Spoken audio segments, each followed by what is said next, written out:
You're listening to Leaders of AI, the podcast that cuts through the noise to bring you real-world insights, right now applications, and future-shaping breakthroughs in artificial intelligence. Here are your hosts, Julia McCoy and Dave Shapiro.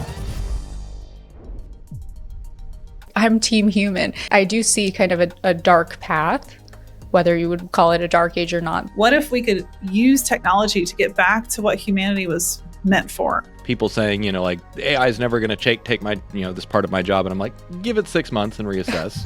And the artists are the ones that I think are the number one futurist in any society. But the thought is, I'm not creative, Julia. What am I going to do in this new age? You can approach life like a river, it just flows from one place to the next and ends at the sea, and that's the end of your life. Or you can approach life like a garden where it's just constantly planting things, cultivating, that sort of thing. Welcome back to another episode of Leaders of AI podcast hosted by Julia McCoy, myself, and Dave Shapiro. We're here with special guest Sam Rad. Super excited to talk to her today because she has a book coming out February 11th, 2025. We're talking to her on the 10th, which also feels special because today's my birthday. So I just feel like we've got a lot of special things today. To give you some context on who this amazing person is, she's an anthropologist, an entrepreneur, and she goes by the name The Radical Futurist, which is very similar to the name of her book, Radical Next, which is, again, available on Amazon in all formats, February 11th. So we're going to dive in and talk to her about what's in store for the future from her perspective of Radical Next. I think this is going to be a great conversation, and you're going to walk away with some ideas on how to handle what's coming, which is an entirely new paradigm shift in how we handle the economy, how we function in society, all of that stuff. Sam, welcome to the show. Thanks for having me, and happy birthday. Oh, thanks. Yeah. Thank you. Many things to celebrate. I'm so happy to be here and to meet both of you in this way. Amazing. Well, it's great to have you. We always look for people that are living and walking the walk. And when Dave introduced me to you and had background with you, I was like, oh my gosh, somebody walking the walk right here. That means a lot coming from both of you. I think, from my research and understanding knowledge of you both, that you're very, speaking about like very tangible, practical, walking the walk as well, which you don't see a lot. There are a lot of kind of, high level thinkers. I would say I'm somewhere in the middle, right? Balancing that as well. But that's a very nice compliment. Well, you are welcome. Well, let's dive right in. I want to talk about AI and the future of humanity, which is going to come from the perspective of your book, Radical Next, which is all about you're exploring how technology is challenging the essence of humanity. Dave and I talk about this all day on Twitter. X. So it's a perfect, that is exactly the heart of what we talk about. So first question, Dave, I'd love you to add some context and conversation beyond this. What do you see as one of the most immediate existential questions that AI might present for people living in today? Yeah, I'll try to be concise with this because I could go on like, here's the 10-year background. No, the questions that end up even in terms of framing this book is what is real? What does it mean to be human? And what does it mean to be a human in this new reality? And honestly, when I was writing it, I had started this maybe 5 years ago when I finished my last book, but it wasn't time to publish it because what's happening now hadn't started happening yet. And I think the plight of a futurist, I've habitually been, I'd say like 5-10 years ahead, sometimes 15, but really I can't measure. That's a long period of time. But at least with stuff in the past that I've built or things that I start to address, and sometimes waiting for the right time to share it is not just more strategic, but it also can kind of harm people or society if it's a little too provocative. So these ideas, arrows in the butt of pioneers. Yeah, it's like that. So I came into this thought process really, I had some early businesses in machine learning or artificial intelligence, like my first 2 startups. but I had been researching as an anthropologist, was one of the first to live in the virtual world Second Life. So this was in 2008, 2009. And that's like where I did all my research, was like living fully immersed in a virtual world, which kind of turned me on to seeing like people exchanging digital assets and things like Bitcoin, the Bitcoin white paper. And, 2008 was like a crazy time, right? There's this global financial crisis, and you start to see cracks in a system, like our social operating systems, which was language that I was kind of trying to use to capture all this stuff, right? What is anything from like the way that we understand the world to communities to society to governance and beyond. And, I was going around on stages for years to like every organization, governments, beyond governments, right? Like all these organizations saying, look, like this distrust that we saw, this fragmentation in the economic system, it's everywhere. It's in the food systems. It'll be distrust of the media. It'll be distrust of really like who, and that was quite, I wouldn't say negative of a thing to share, because I'm an optimist. So they were confused. They're like, what's she talking about? So I start writing this book, kind of anticipating what happens in a world where, and again, I'm a technologist, so I kind of see these trends through the lens of technological change. So I'm seeing a convergence, of course, not just AI, right? But anything that was building up into that, whether that was like ubiquitous data, whether it's blockchains, whether it's sensors and devices, 5G networks, quantum computing or post-quantum world where everything breaks in terms of encryption, biotechnology, et cetera, right? It's everything converging. And so, we're kind of moving out of this era, whether you use language of Web 2 or the information age, or kind of like the era where we shifted into a globalized world and a technologically mediated global village to something new. I saw this in a very optimistic light. It was more like decentralized, autonomous, more fluid, almost more natural.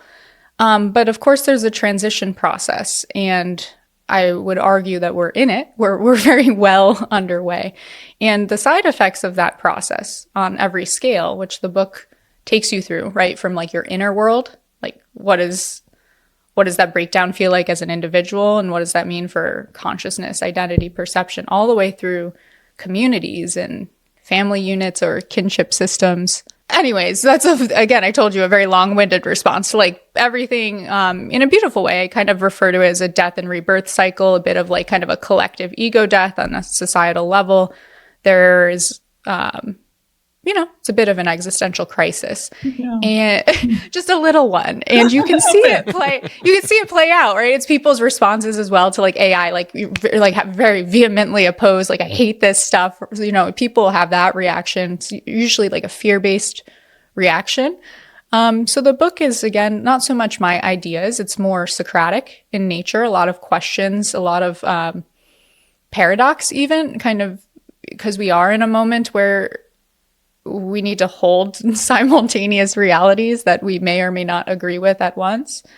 And yeah, it was really fun to write, and it's fun to start to get out there as well. I have a couple questions. So I only got the book a few days ago, so I haven't gotten through the whole thing. But one thing that you point out very well is that we already live in a world where our perception of reality is manipulated, and it even predates the internet. You give examples of like the social engineering that goes into casinos, for instance.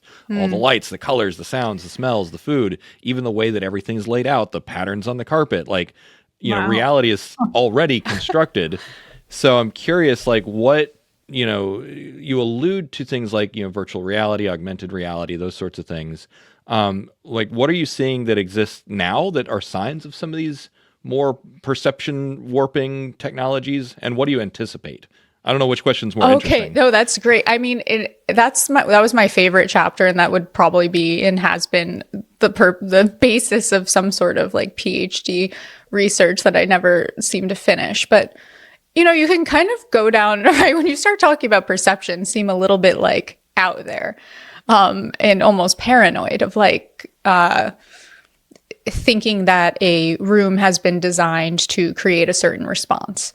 And the thing is, I was on the other end of building a lot of this. So it's more like I know it to be true. And this was in my days of early distributed ledgers or blockchains or smart contracts, really like, just at a level of this person, and you get the UID off their phone, walks into a store, trigger this music, or trigger like a change in the lighting settings or things like this. Now, I'm not suggesting these things are used for nefarious purposes. It's mostly for consumption, and right, like you might design a retail store to create a certain response, which is to buy more stuff.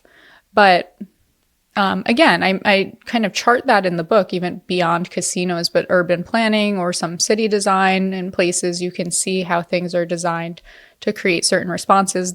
The digital algorithms, right? When we go into the digital sphere, that's quite obvious. People are aware of that now, that where, if you place more attention or you do certain things, you might receive more of that, or you might receive something else coming into the system.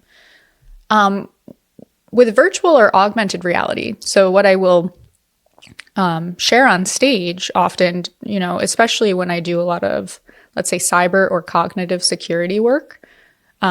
So I'm saying cybersecurity is becoming a much bigger domain, which is cognitive or perceptual security. Interfaces are getting closer to inner on the body, right? Computers were like used to before, right? You have like servers out in the yard, in some other, room. Now in the house, you're wearing, Dave, like a watch, right? We have mobile devices with us like 24/7. But that's going farther, right? And cybernetic enhancement, we see in the movies and stuff, like we might be wearing full body haptic suits or VR or AR goggles, but it's already kind of there, and it's far more subtle, and we're opting into that. I think we're on the cusp of a time where people might consider other augmentations or brain machine interfaces being a part of our workplace or life, or things like Neuralink. Whether I think that's a good thing or not is kind of besides the point. That I share what I see, not necessarily what I think should happen. I'm a bit of a naturalist, actually, at the end of the day. But, I share it and say, okay, then understanding of how perception or experience is augmented, even in the physical realm, is very helpful as we then move into a more immersive, digitally or virtually immersive environment that is dictated likely by a convergence of these technologies.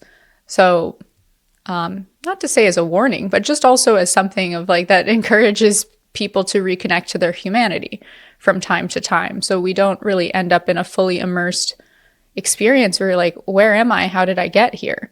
Very like Alice down the rabbit hole moment, which, I did experience even in my early research in virtual worlds, which at the time was based, did not have this, even this is a more immersive experience than those early worlds or video games, right? There weren't even really, right?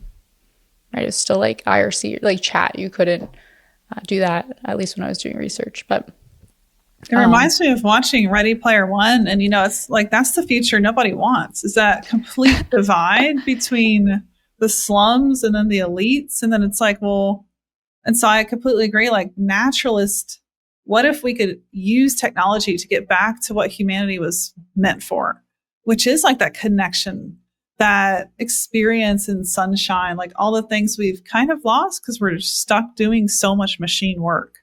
And that's a part of the Industrial Revolution. Like we're all at desks in 9 to 5s, but is anyone actually happy? A Gallup study showed 70% are not. So no. That's the better future.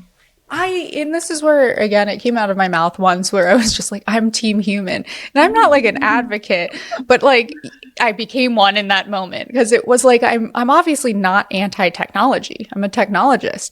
I did have some moments of like going through this fear-based existential dread myself, like seeing what was coming at this moment. I was building a lot of the stuff and it kind of clicked in my head like, whoa, this is destabilizing. It's psychologically destabilizing when you can, for example, deep fake yourself.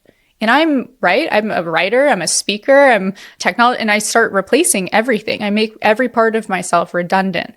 And I sit there and say, who will ever need me again?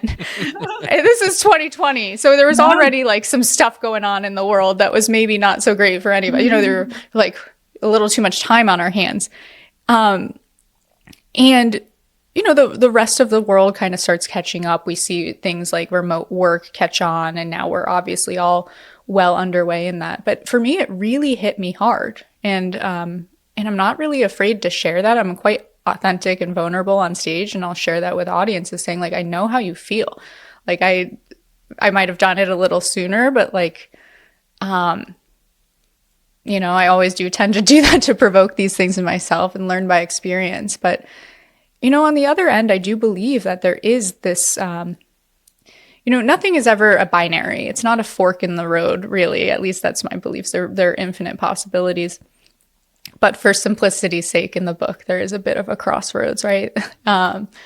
And, you know, I do see kind of a dark path, whether you would call it a dark age or not, that could go in this like hyper cyberpunk future where technology is used to kind of further entrench existing systems. And we just keep replaying the same game, but at a higher, you know, the stakes are higher or more immersive, or we really use this opportunity that is a bit of a dismantling to think about things differently. And that requires building new systems, ones that we don't have words yet for. Like it's that level of dismantling. It's not saying like, here is an economic system that has worked in the past, you know, but like something different.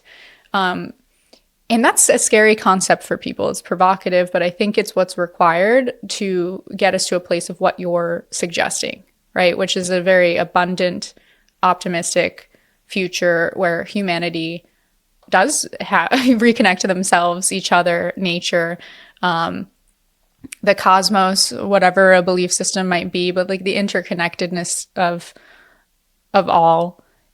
We do have that opportunity. So, you know, the question now is empowering people really to leverage the tools and technologies, not because they're afraid of being replaced or they're afraid of AI, but more like I use it to, you know, collectively accelerate, to use that language, to this future we want to build, and not just kind of sit back and let something be handed to us based on the design of things in the past. In my audience, I have seen a lot of people, I've seen all kinds of reactions, from fear and anger, people saying, you know, like, AI is never going to take my, you know, this part of my job. And I'm like, give it 6 months and reassess.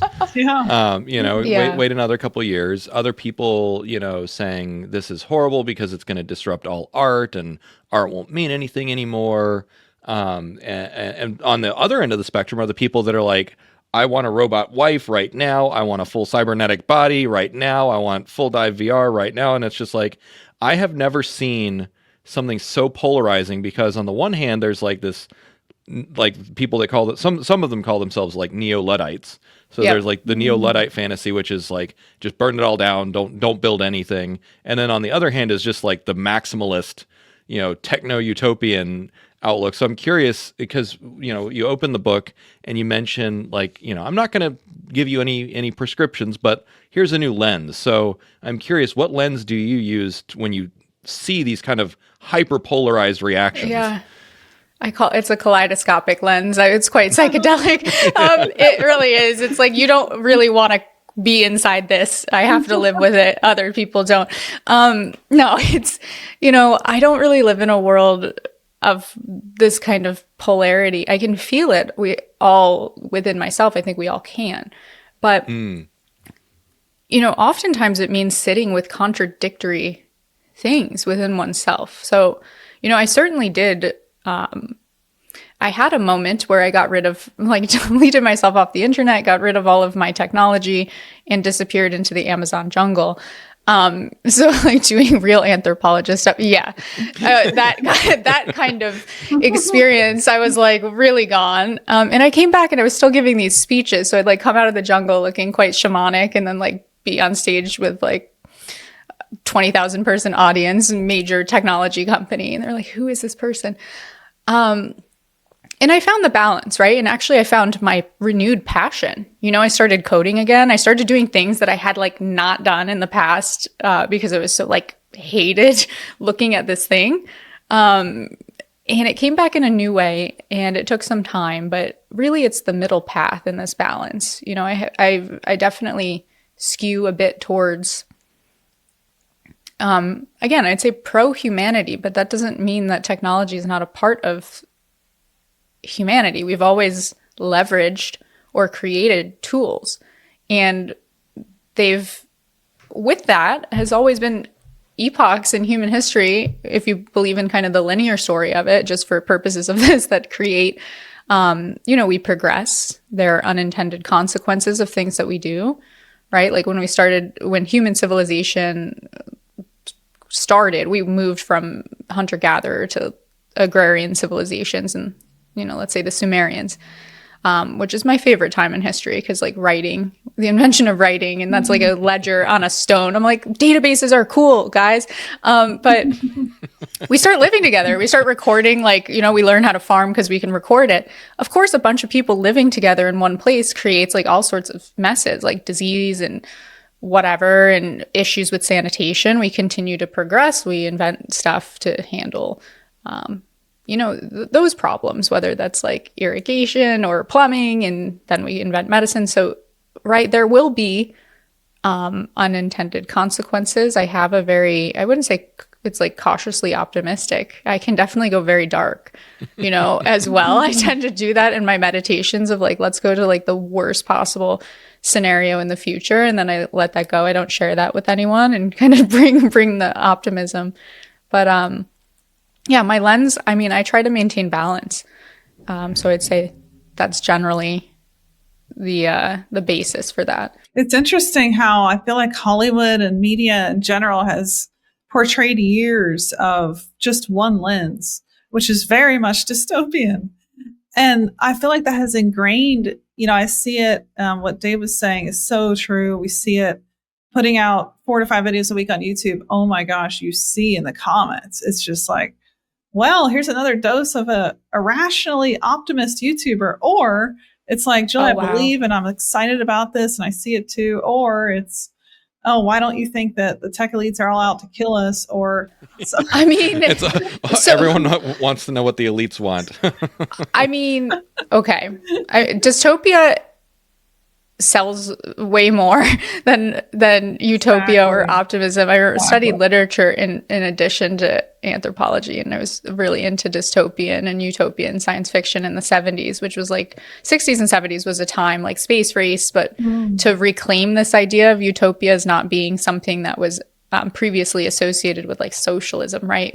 There was actually a project in America to use positive science fiction to be like, no, we can do that. And I feel like we're actually in a very similar moment culturally. But people are really, look, that's not unfounded, that fear. Centralization of power, especially with tools that can kind of control, let's say, the perception or the livelihoods of massive populations, is a problem, and that's scary. And I will say, from being in Silicon Valley and building companies there, and getting quite far in my career up the chain, and advocating for technology with some organizations out there for a very long time. I won't name, no hard feelings, but it's, a lot of groups will use language like abundance or optimism, and they'll go around and like, share that Kool-Aid that technology will somehow solve every problem on this planet and will feed every person and will clean all the water and will do this and that. And I was doing that for 10 years and I didn't see that happen. So on one hand, I went around singing the promises of everything, or new way of creating businesses, right? I was kind of the person on decentralization and blockchain. So a lot, I was like, oh, we can create DAOs, we can do this or that. No one actually ends up funding or doing it. So there is some validity. So I'm not saying the problem there is not that the technology is not available or that humans with the technology can't do those things. The problem is that the systems in place likely will not incentivize that. So again, this is sort of like my lens. It's yes, and like, yes, that's true. These people in your comments They're both correct in different ways. I tend to take your stance, which is like, yes, and let's do something about it. I'm still optimistic. I wouldn't say let's stop doing what we're doing. We just don't really have that choice. What are we going to do? Like, go in and be like, oh, unplug it all. Like, it's kind of past that point.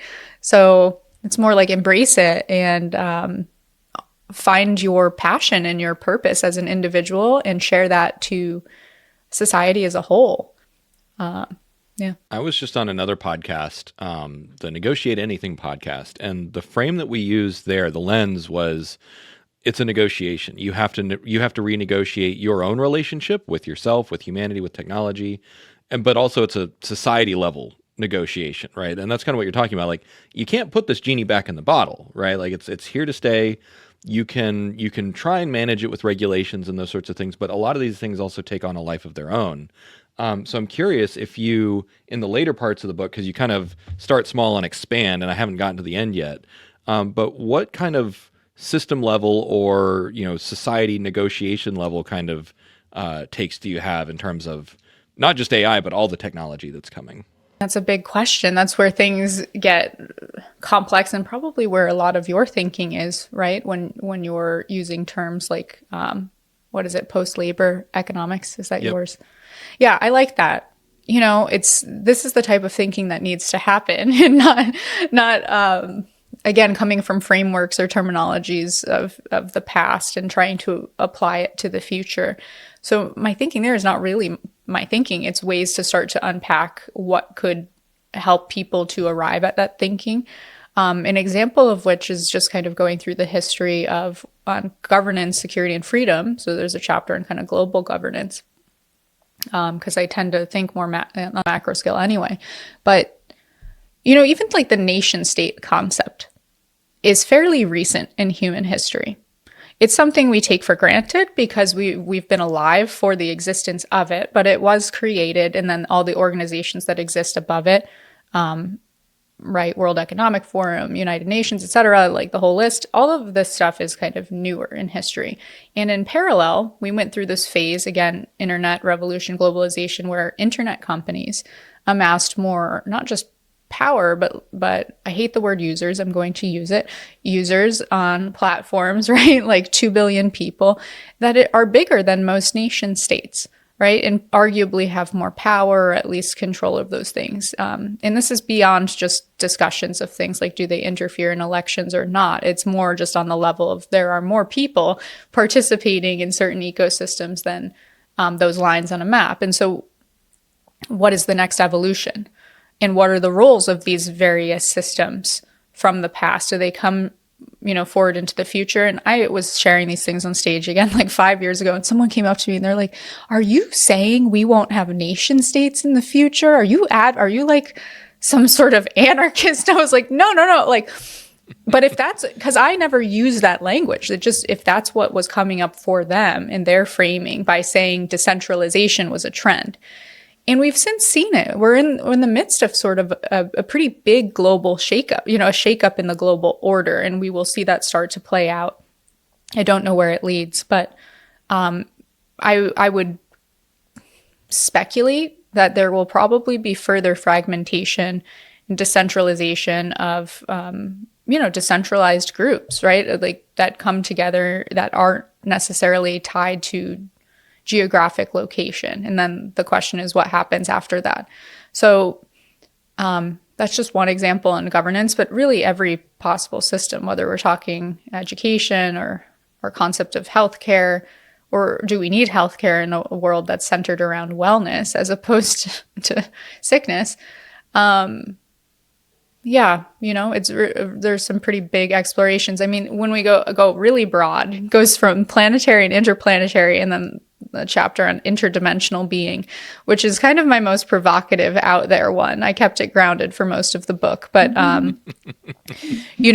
as the trends beyond just artificial intelligence, but when we start looking beyond to like the supercharging all of this with the capabilities of quantum computing, and I tend to think that the discourse of technology impacts the discourse of society.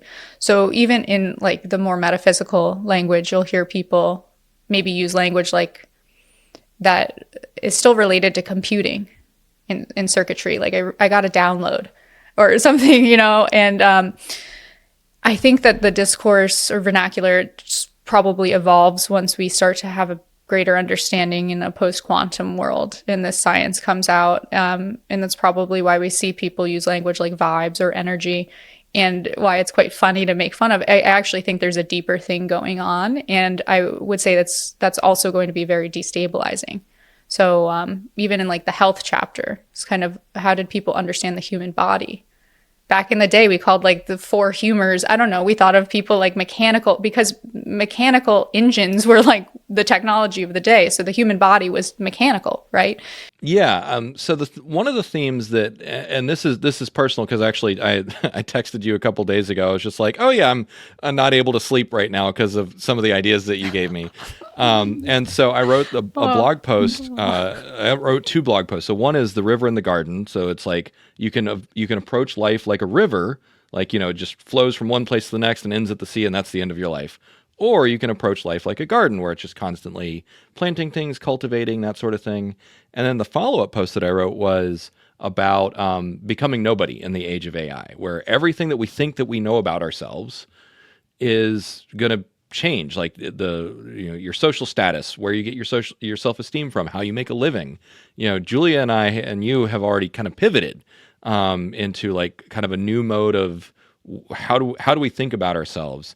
And you've mentioned a couple times now, like a death and rebirth cycle, doing it individually but also collectively. So that's kind of a vague, nebulous, blobby question. So like, just what's that process like, or what starts it, or I don't know. It's just throwing wet spaghetti at the wall. It's an existential crisis. Like, I don't know. I hope this book doesn't do this to people. That was definitely not my goal. It's like a psychedelic experience, but I mean, it can, right? It feels like that. And whatever the reason, I find often in life, like, it'll happen whether you like it or not. It's kind of like something's going to happen to start to destabilizing everything that seemed familiar. And that's not pleasant. And again, a lot of my audiences are people that are going through this from a mindset of, will my job exist? Will my business company exist? Will my industry exist? And I'm quite compassionate, but we'll say like, no. I'm like, sorry, no one told you this, but no, I mean, it's for yes and no, right? It will look different. And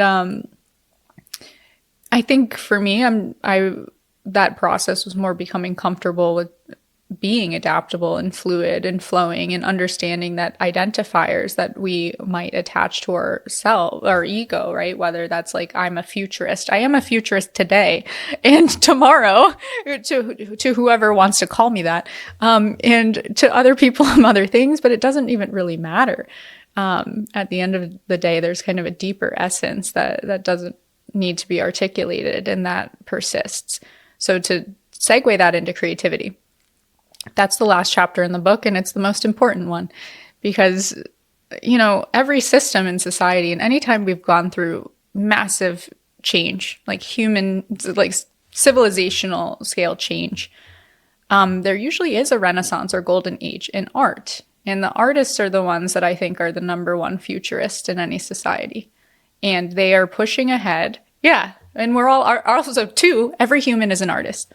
It's like our cosmic, sacred, divine, whatever, right, in my belief, to create. That's what we are here to do. We have this like incredible energy. And at some point in time, the commodification of art or something else happened, but I kind of do a bit of linguistics in that chapter as well, of like art as artifact. So the thing being created versus art versus process.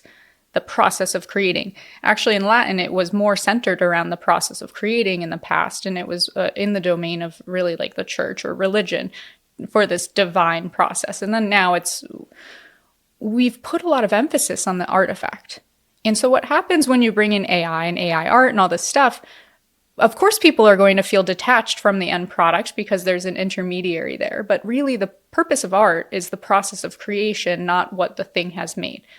Again, my thoughts. So whether you're using a pencil or you're Claude or something like that, it's more about being in touch with the process of working through that.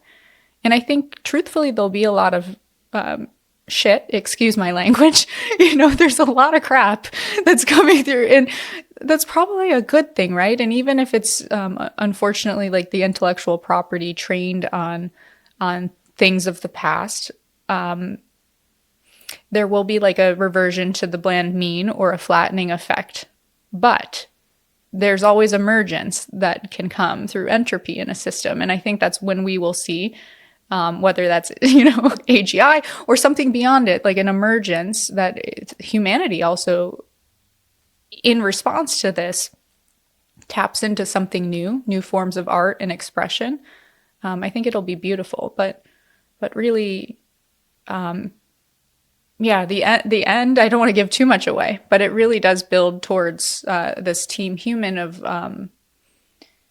get back to creation. I relate to that so much. Something that I've seen in threads I've done on X is this prevailing thought, and I believe it's so incorrect. But again, like, we just have to look at the programming we've been through to see reasons why we arrive at that thought pattern. But the thought is, oh, I'm not creative, Julia. What am I going to do in this new age? And you are, because I believe inherently each of us, we come from a creator. We were made to create. That's in our DNA. Mm-hmm. And how many of us have just lost it because we're stuck in a job we've hated for decades and we don't even like waking up anymore? Well, I completely agree. I know. Great points. I mean, yeah, again, when you move into something, let's say like a lifestyle that doesn't put on so much of that pressure, whether it was me completely off grid, I mean, of course, my creative flow was insane. I wrote like 10 books. I was painting, I was dancing, I was making music. I was like very, and not to say I'm not anymore. I've taken parts of that back, but fitting that into actually a society that is still kind of well within a framework of the past is still challenging. It's hard to be in this liminal state for any of us who are maybe aware of it or making those transitions, and to give ourselves the freedom and sort of the bottom of Maslow's hierarchy of needs, like just kind of figuring out the basic needs, so that we can operate on those levels. And I think, yeah, I mean, I really do hope that we are able to use all these incredibly powerful technologies to help all of humanity elevate in those ways, and not kind of keep systems and individuals further entrenched in some new system. Same system, different design, different mass, but actually like explore new ones. I love that. Me too. Well, this is a great place to wrap. Dave, do you have any final questions, thoughts? I mean, I could keep going all day, so I'll just we'll talk after we wrap. Buy the book. There you go. Buy the book. Great book. Yeah, people ask me, so here I'll give you a plug. So people are always asking me, who can I read other than you, Dave, to talk about what's going on and how do I prepare? And I'm going to be recommending this book for, yeah. Thank Amazing. you. I appreciate it. I can't wait to get my copy. Here. Yep. It's in the it's on its way. I wish I could teleport it. We don't have the ether transport system yet. Not yet. I'm sure it's coming. Just a few minutes. No, it's already here. It's already going on. It just doesn't manifest Books are just as a telepathy, book. but slow. Oh, yes. Wow. This is great. I see a First Movers product here, Dave. How can we monetize this? There we go. All right, gang. Well, thank you so much, Sam. Yes, thank you. Lovely to talk to you. Great conversation. Good luck on the rest of your book launch. Yeah. Thank you. Yes. Yeah. Amazing. Well, thank you all for tuning in. Check out Sam Rad's book, of course, Radical Next, on Amazon in all formats. And tune in to join us for our next guest, Leaders of AI podcast.